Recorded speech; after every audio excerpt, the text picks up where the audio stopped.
यीशु मसीह के बाबत पर और कुदरत परिणाम में जो अजीब मशीर खुदा कादिर अब्दियत का बाप और सलामती का शहजादा है। आप सबकी सलामती, आपकी सलामती भी हो। हालेलुया।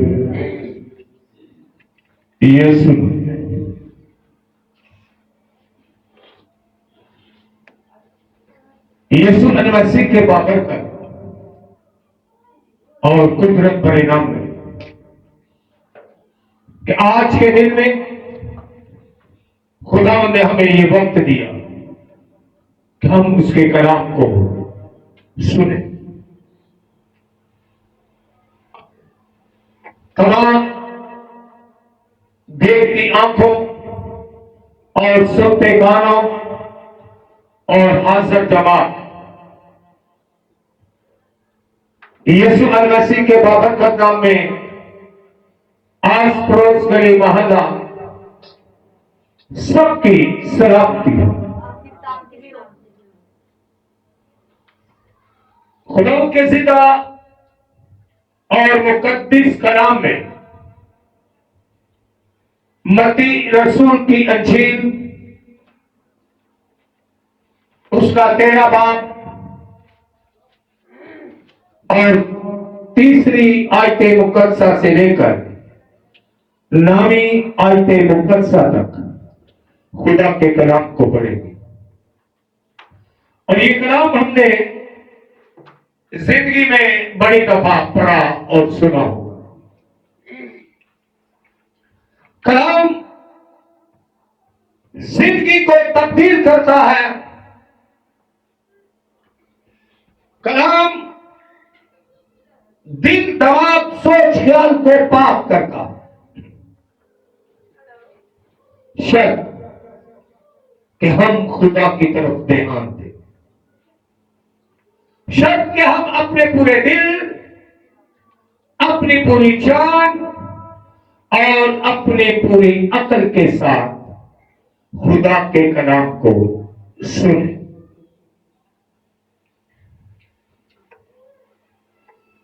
खुदा की बेटी से मेरी दरख्वास्त है, मत्ती रसूल की अंजील उसका 13वां बाब और तीसरी आयते मुकद्दसा से लेकर 9वीं आयते मुकद्दसा तक खुदा के कलाम को पढ़ेंगे।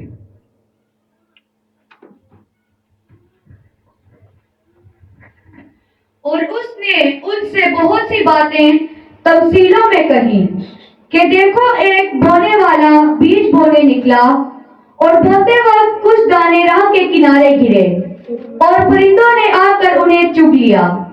और कुछ पथरीली जमीन पर गिरे जहां उनको बहुत मट्टी ना मिली और गहरी मट्टी ना मिलने के सबब से जल उग आए और जब सूरज निकला तो जल गए और जड़ ना होने के सबब से सूख गए। और कुछ झाड़ियों में गिरे और झाड़ियों ने बढ़कर उनको दबा लिया। और कुछ अच्छी जमीन पर गिरे और फल लाए, कुछ 100 गुना, कुछ 60 गुना, कुछ 30 गुना। जिसके कान हो वो सुने, जिसके कान हो वो सुन ले। पाक कलाम के पढ़े और सुन जाने से खुदा की बरकत हो। खुदा का शुक्र। मैंने थोड़ी देर आपसे एक अर्ज की कि ये कलाम हमने बड़ी दफा पढ़ा और सुना होगा। कलाम अक़दस के मुताबिक एक बीज बोने वाला बीज बोने निकला।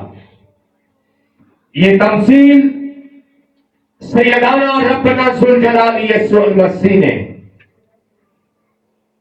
अपने मुंह मुबारक से फरमाई और इसका मकसद मेरी आपकी जिंदगी में यह है कि जब हम कलाम बीज खुदा का कलाम, बीज क्या है? खुदा का कलाम। और ये जो मुख्तलिफ अक़साम की जमीन बताई गई है, ये इंसान इस जमीन में पथरीली जमीन भी है, इस जमीन पर कांटेदार झाड़ियों वाली जमीन भी है, इस जमीन पर प्लेन रास्ता भी है, सख्त जमीन है, और इसी जमीन पर नरम और हल चलाई हुई जमीन भी है। सो ये मुख्तलिफ अक़साम की जमीन की तमसील का मकसद इंसानों की जिंदगियां, दिल, दिमाग, सोच, ख्याल कि हम किस तरह खुदा के कलाम को सुनते हैं, किस तरह खुदा के कलाम को कबूल करते हैं। जब खुदा का कलाम शेयर किया जाता है और हमारे मसीही ईमान के मुताबिक के खुदा जब हम कलाम होता है, हमारे मसीही ईमान के मुताबिक खुदा जब हम कलाम होता है तो किस तरह जिंदगियां, घराने खुदा के कलाम को कबूल करते, किस तरह खुदा के कलाम को अमली जामा पहनाया जाता। कलाम अक़दस में यशायाह नबी की किताब उसका 55वां बाब 55 चैप्टर वर्स 10, क्योंकि जिस तरह गौर कीजिएगा और इस तमसील को अपने सामने रखिएगा, क्योंकि जिस तरह आसमान से बारिश हुई, जिस तरह आसमान से बारिश होती है और बर्फ पड़ती है, गौर कीजिएगा ताकि इस तमसील को समझने में मेरी और आपकी रहनुमाई हो। क्योंकि जिस तरह आसमान से बारिश होती है और बर्फ पड़ती है और फिर वहां वापस नहीं जाती, कलाम अक़दस में लिखा है कि खुदा का कलाम बेतसीर वापस न लौटेगा। बारिश पड़ती है, बर्फ पड़ती है, लेकिन जो बारिश पड़ती है वो वापस आसमानों पर नहीं जाती, वापस बादलों में नहीं जाती। जो बर्फ पड़ती है वो जमीन से दोबारा हवा में उड़कर ऊपर नहीं जाती। इसी तरह खुदा का कलाम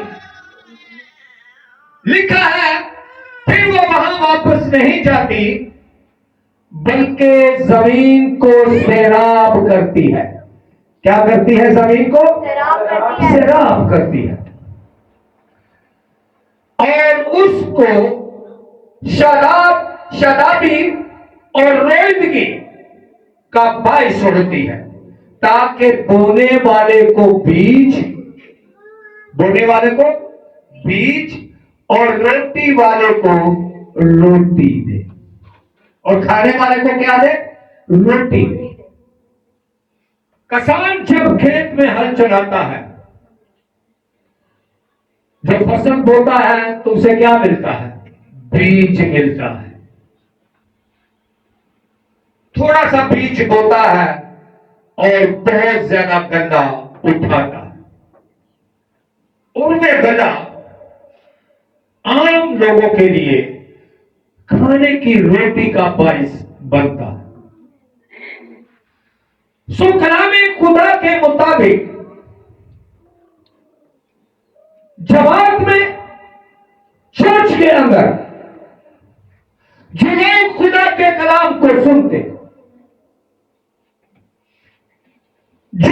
उसी का तलबगार है जो कलाम की भूख रखता है,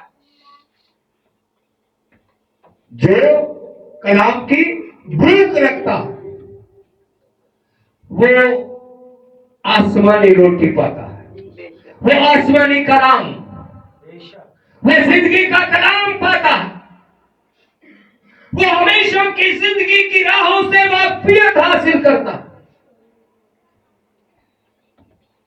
और जो कलाम को बोता है, जो बीज बोता है, वो बहुत सारा गल्ला वसूल करता है। मैं अक्सर औकात एक बात किया करता हूं, हम में से बहुत सारी जिंदगियां अपनी जिंदगी को कलाम से खाली रखते हैं। मैं हूं, आप हो, घर में कलाम पढ़ना एक अलग माहौल होता है। चर्च के अंदर बाजवाब कलाम का सुना जाना उसकी एक अपनी बरकत है।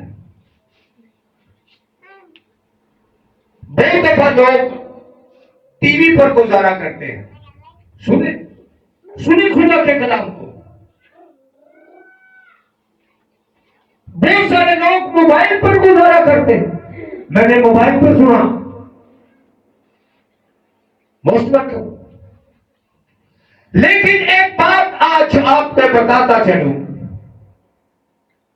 ये जो तफसील आपके सामने रखी गई कि कुछ रास्ते में, कुछ पथरीली जमीन में, कुछ झाड़ियों में, जो कलाम आप टीवी पर देखते हैं, सुनते हैं, अगर प्रॉपर तरीके से बैठकर उस इबादत में शामिल नहीं होते तो वो कलाम, वो बीज जो टीवी के जरिए आप तक पहुंच रहा है, जो मोबाइल के जरिए आप तक पहुंच रहा है, वो झाड़ियों में गिरता है, वो रास्ते में गिरता है। किस तरह? गौर कीजिए और मेरे साथ रहिए। जब हम अपने घर का काम भी साथ करते हैं, मेरी अक्सर जिंदगी के अंदर ये बात होती है, काम करते हुए जब आप बातें करने लग जाएंगे तो आपका हाथ रुक जाएगा, काम करना बंद हो जाएगा। लेकिन और जब काम करेंगे तो बातों में ब्रेक लग जाएगी। अगर किसी की बात सुन रहे हैं तो आधी सुनी जाती है और आधी अनसुनी होती। इसी तरह हम टीवी, मोबाइल पर जो इबादत के दावेदार हैं, मैंने आपके सामने बात रखी कि टीवी पर देख रहे हो उस वक्त प्रॉपर तरीके से बैठकर, लेकिन ऐसा होता नहीं। दरवाजा खटखटाया, किसी ने आवाज दे दी, किसी ने किसी काम का बोल दिया, मैं कलाम जो कलाम सुना, वो जो बीज मेरी जिंदगी में, मेरे दिल की, मेरे दिमाग की, मेरी सोचों की जमीन पर गिरा, वो किसने उठा लिया? परिंदों ने उठा लिया। जब मैं दूसरी तरफ ध्यान करूंगा, जब मेरा ख्याल दूसरी तरफ जाएगा, तो खुदा के कलाम को इग्नोर कर दिया जाएगा, खुदा के कलाम को पसे पर्दा रख दिया, और हम अपनी जिस्मानी जरूरत, दुनियावी जरूरत को मद्देनजर रखते हुए उस कलाम से बेबहरा हो जाते। सुनना बुरी बात नहीं, टीवी पर देखना बुरी बात नहीं, मोबाइल पर देखना बुरी बात नहीं, लेकिन फिर उसे प्रॉपर टाइम, लेकिन इस तरह हम अपनी जिंदगी में खुदा को प्रॉपर टाइम नहीं दे सकते। और जब मिसिंग हो जाती है, जब संडे के संडे चर्च की बजाय या दूसरे किसी दिन में भी चर्च में इबादत होती है, हम खुदा को वक्त नहीं देते, अपनी जिंदगी के उन दिनों को ज़िया करते। ईमान सुनने से पैदा होता है और सुनना खुदा के कलाम से। और अगर कलाम ही महीने में, 1.5 महीने में एक दफा सुना जाए और वो भी रस्मी तौर पर, तो मैं समझता हूं आप हो या मैं हूं, हम नजात याफ्ता कलाम से बहुत दूर। छोटी मोटी नोक जो 99% घरानों में हो जाती है। लास्ट टाइम के एक मैसेज के अंदर ये बात रखी गई कि जिसके पास कलाम है उसके पास बेटा है। और अगर मेरी जिंदगी में कलाम ही नहीं, अगर मेरी जिंदगी में दुआ ही नहीं, अगर मेरे घराने में ऐसा माहौल ही नहीं, तो फिर होता क्या? रिश्तेदारों की लड़ाई भी मेरे घर में आ जाती है, क्योंकि मैं उधर दिलचस्पी ले रहा हूं। रिश्तेदारों की मजबूरियां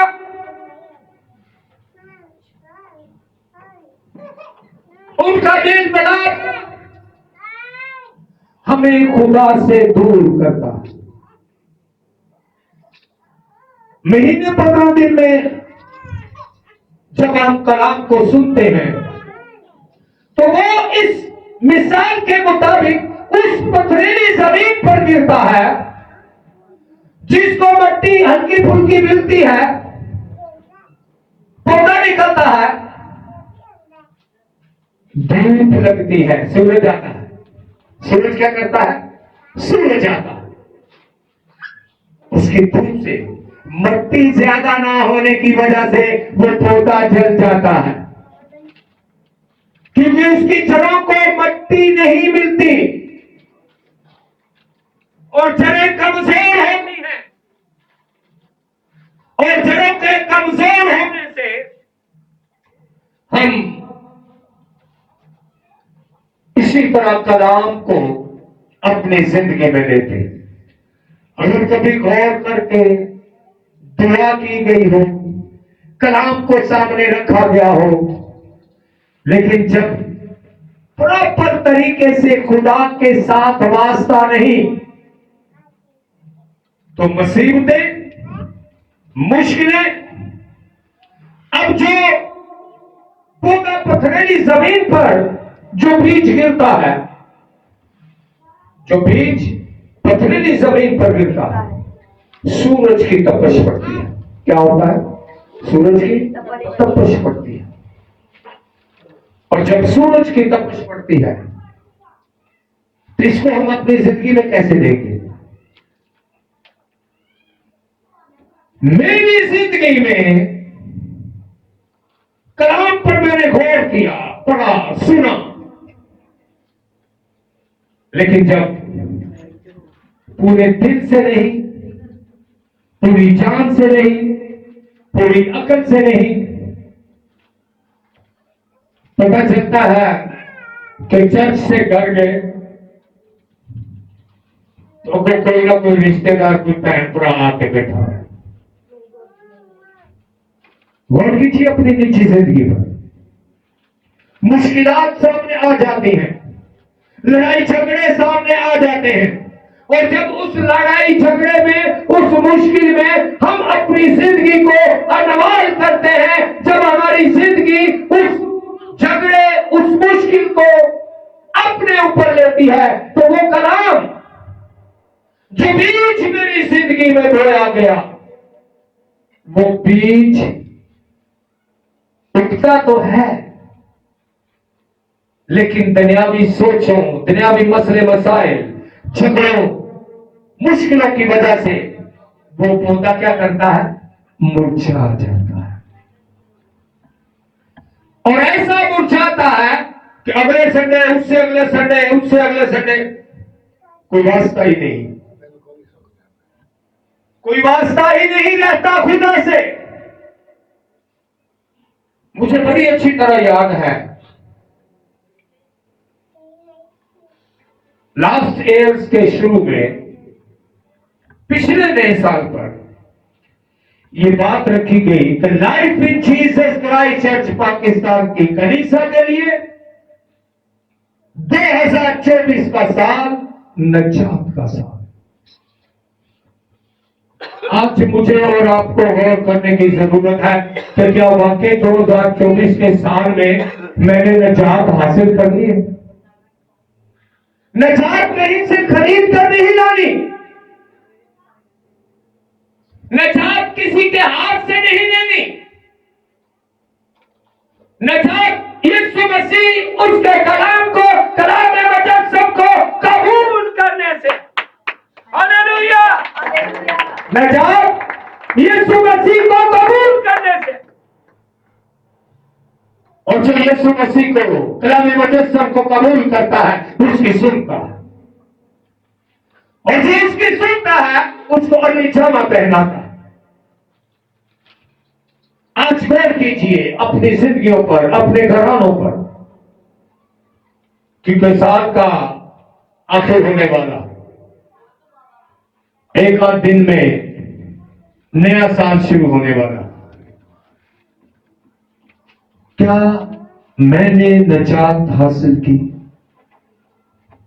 क्या कलाम मुजस्सम मेरी जिंदगी में है? क्या मैं खुदा की कुर्बत में हूं? क्या जो बीज मेरे दिल की जमीन पर बोया गया, जो कलाम मैंने सुना, वो कलाम मेरी जिंदगी में फलदार है? कोई इंसान नहीं चाहता कि मैं मुसीबतों और मुश्किलों में पड़ा रहूं, लेकिन जब तक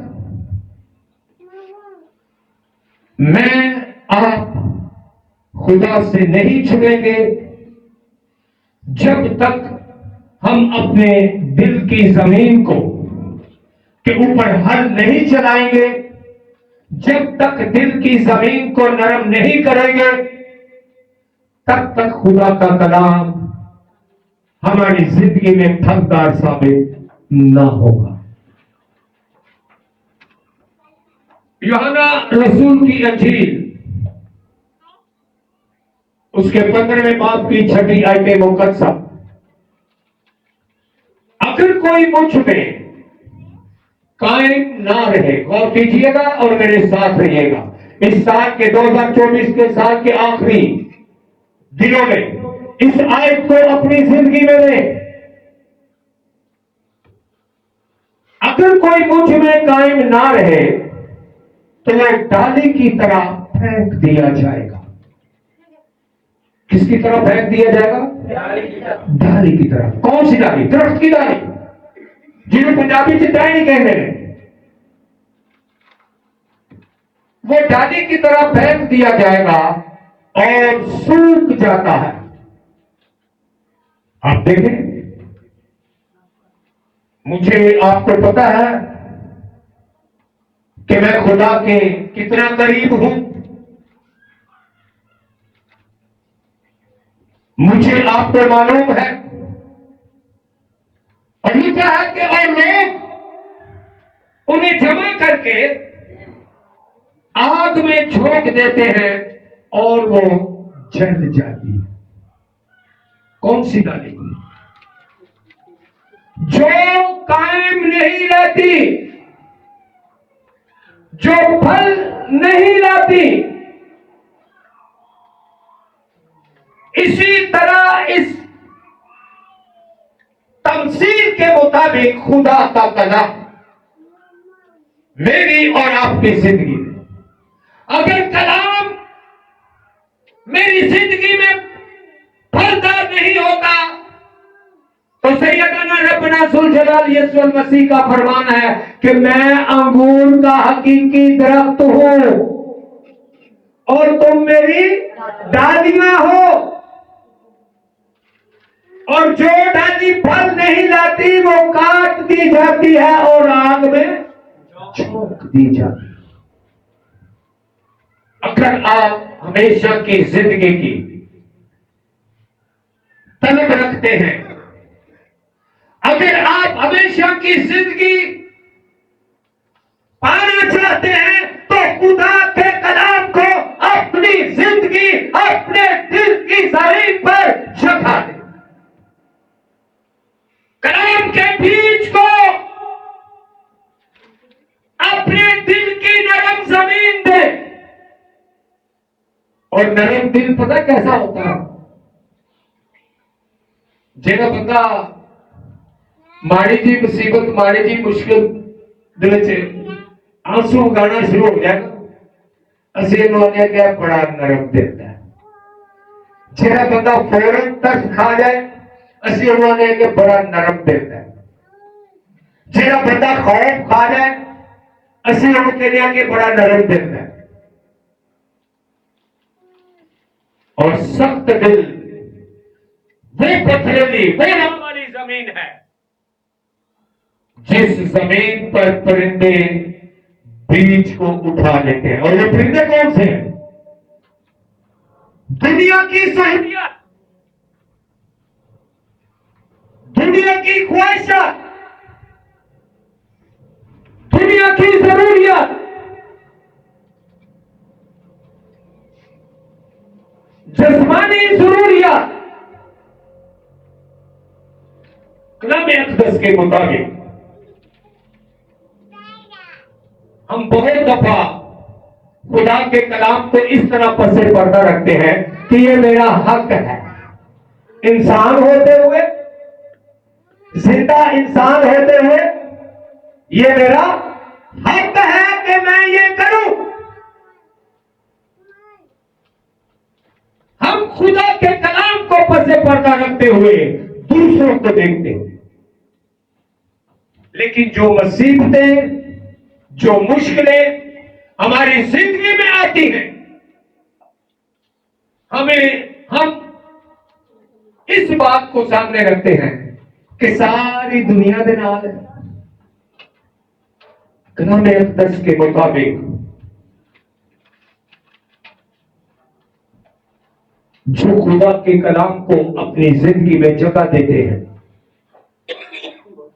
जो कलाम मुजस्सम को अपनी जिंदगी में लेते हैं, कलाम अक़दस में लिखा है उनमें से कुछ 100 गुना, कुछ 60 गुना और कुछ 30 गुना फल लाते। और अगर कलाम ही ना सुना जाए, अगर बीज को अपनी जिंदगी में, अपने दिल की जमीन पर गिरने ही ना दिया जाए, तो फल कहां से आएगा? फल तब ही आएगा। कलाम अक़दस में मकसूद है कि ईमान सुनने से पैदा होता है और सुनना खुदा के कलाम से। मैं कल एक आदमी से बात कर रहा था और वो आदमी बड़े अच्छे माहौल से, पैसे की रेल पेल से, अच्छी जिंदगी जिसे इंसानी तौर पर हम कहते हैं कि बड़ा अच्छा वक्त होना गुजर रहे हैं, लेकिन आज परेशान। तो मैंने काफी, एक गाड़ी के अंदर घंटे 1.5 घंटे का सफर हमने एक साथ किया। तो मेरी बात उससे हुई। मैंने कहा भैया बात ये है, कलाम अक़दस इस बात को जाहिर करता है, जो दौलत खुदा की तरफ से होगी, गौर कीजिए, जो दौलत खुदा की तरफ से होगी उसमें बीमारी नहीं होगी, उसमें ऐसी बीमारी नहीं होगी कि आपको चारपाई पर लेटा दे और आप लेटे ही रहे। जो शोहरत खुदा की तरफ से होगी उसमें जिल्लत नहीं होगी। जो इज्जत खुदा की तरफ से मिलेगी उसमें रसवाई नहीं होगी। और ये सब तब होता है जब हम खुदा से जुड़ते हैं, जब खौफे खुदा हमारे अंदर होता है। यिर्मयाह नबी की 4 बाब की 3 आयत मुकद्दसा जब हम पढ़ते हैं तो लिखा है, क्योंकि खुदा यहूदा और यरूशलेम के लोगों को यूं फरमाता है कि अपनी अफ्तादा जमीन पर हल चलाओ। क्या करो? अपनी अफ्तादा जमीन पर हल चलाओ और कांटों में तुखम रेजी ना करो। सबसे पहले क्या करना है? जिंदगी में से कांटों को, और वो कांटे कौन से हैं? ख्वाहिशात, जिसकी वजह से हम दुआ नहीं कर पाते। वो कांटे कौन से हैं? जरूरियात। वो कांटे कौन से हैं? वो अजीज रिश्तेदार जो खुदा के मिलाप में रुकावट बनते हैं।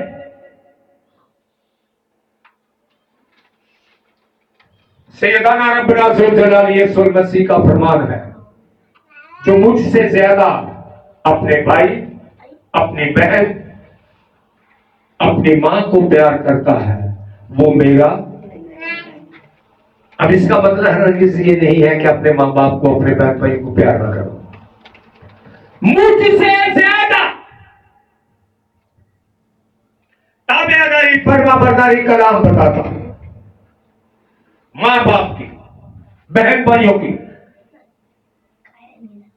लेकिन यहां बात है कि मुझसे ज्यादा। बहुत दफा हम अपने रिश्तेदारों की वजह से ही बातें छोड़ देते हैं। बहुत दफा घर पे कोई बहन भाई आता है, हम शाम की दुआ नहीं कर पाते। क्यों? इसलिए कि अब वो आए हैं, उनको टाइम देना है। तो जब हम शाम की दुआ जो हम घर में बैठकर करते हैं, अगर वो छोड़ देते हैं किसी बहन की वजह से, किसी भाई की वजह से, किसी अजीज की वजह से, अगर हम दुआ करना छोड़ देते हैं तो यीशु को ज्यादा चाहा या उस अजीज को ज्यादा चाहा? अजीज। लेकिन हम अपना हक समझकर खुदा के कलाम की बजाय उस बहन भाई को, खुदा की बंदगी की बजाय उस अजीज को तरजीह देते। वक्ती हमें ऐसा महसूस नहीं होता। गुर्बत एक अलग चीज है। भूखा आदमी भी जब खुदा के साथ जुड़ा होता है तो किस ईमान में जिंदगी पसंद करता है? आपने बहुत सारे लोगों के मुंह से सुना होगा कि खुदा भूखा उठाता जरूर है लेकिन भूखा सुलाता नहीं। तो ये कौन कहेगा? वैसे तो आप जनरल लोग भी कहते हैं, लेकिन ईमान की हद निगाह उसी शख्स के साथ है जो खुदा की कुर्बत में, जो खुदा की कुर्बत में। हम बहुत दफा अपने कामों की वजह से, और कामों से मुराद इस बात को क्लियर करता चलूं कि नौकरी, मैं अक्सर एक बात करता हूं कि मालिक बुला रहे हैं, जब तनख्वाह देते हैं तो जाना पड़ेगा। लेकिन अगर घर में बैठे हुए हैं, घर के किसी काम की वजह से, किसी अजीज बहन भाई की वजह से हम इबादत में नहीं, हम दुआ में नहीं, तो फिर कलामे खुदा के मुताबिक हम खुदा से अदावत रखते हैं। क्या करते हैं? खुदा से अदावत रखते हैं। अब ये चीजें क्योंकि खुदावंद यहूदा और यरूशलेम के लोगों को यूं फरमाता है कि अपनी उफ्तादा जमीन पर हल चलाओ और कांटों में तुखम रेजी ना करो। यीशु मसीह ने इसी बात को यूं दोहराया और कलाम अक़दस में फरमाया कि एक वक्त में दो मालिकों की खिदमत, एक वक्त में दो मालिकों की खिदमत और एक वक्त में दो कश्तियों में आदमी खड़ा नहीं हो सकता।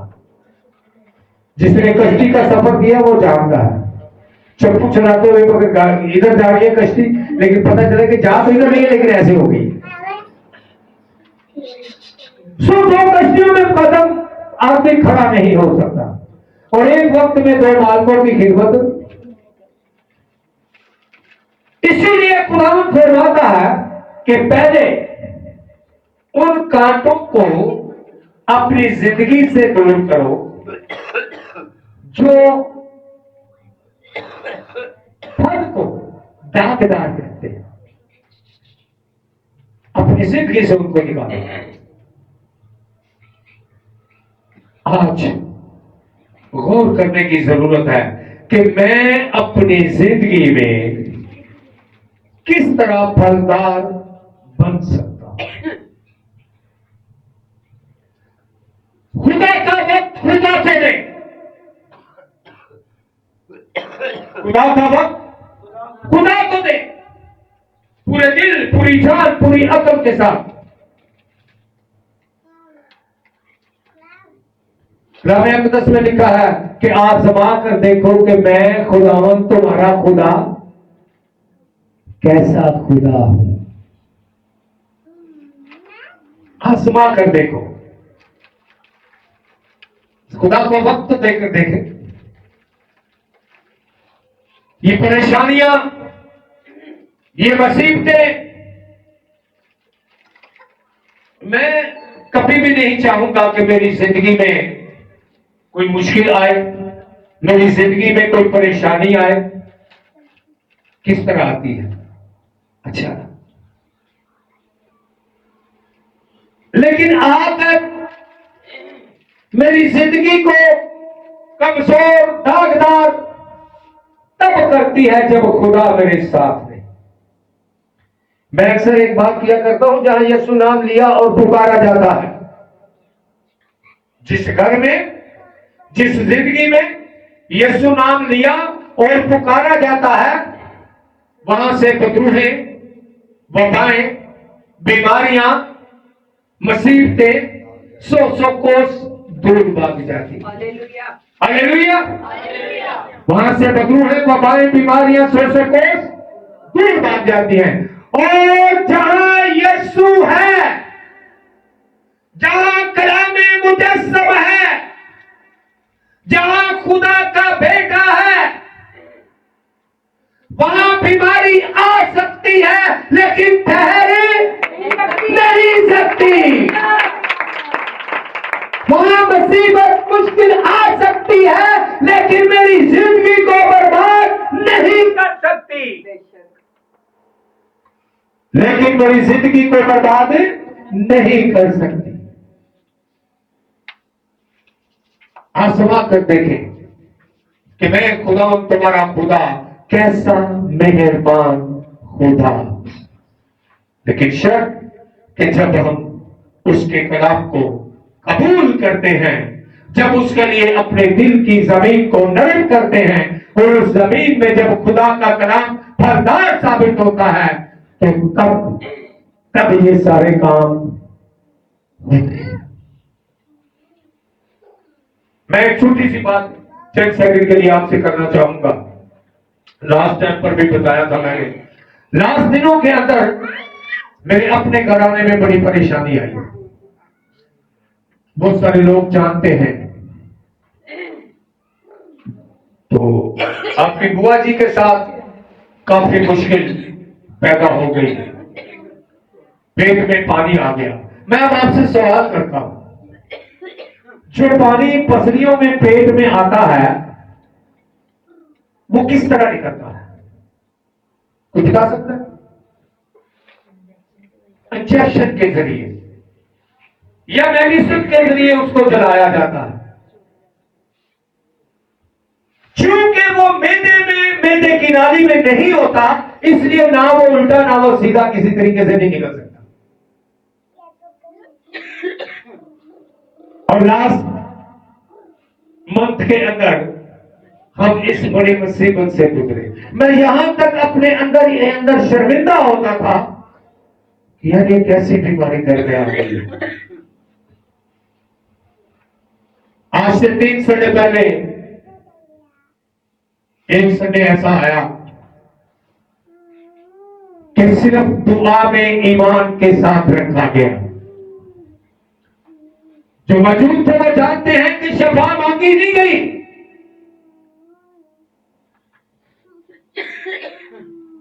सिर्फ ईमान के साथ इनको दुआ में रखा। ये एक दफा गए फिर बुलाया, दूसरी दफा गए फिर बुलाया, लेकिन जब तीसरी दफा गए तो अभी दुआया कोरस ही चल रहा था। और जो पानी मशीन इंजेक्शन के जरिए मेडिकल के मुताबिक निकल सकता है, उसका उल्टी के जरिए, उसका सीधे तरीके से निकलने का कोई जवाब नहीं। वो पानी उल्टी के जरिए बाहर आ गया। हालेलुया! ये मेरे और आपके खुदा की कुदरत है। इसलिए मैं धर्म से ये बात कहता हूं कि जहां यीशु नाम लिया और पुकारा जाता है वहां मुसीबत आ सकती है, लेकिन ठहरे। जो पानी इंजेक्शन से मशीनों से निकाला जाना था वो पानी उल्टी में कैसे आ गया, ये उसी की कुदरत है। और उसी कुदरत के लिए जोरदार तालियां, यीशु नाम की कुदरत के लिए जोरदार तालियां। वो शिफा का मंबा है, वो मुसीबतों से खलासी देने वाला है। शक उसके कलाम को अपनी जिंदगी में, अपने दिल की जमीन पर जगा दे। खुदा आप सबको बरकत दे। आमीन।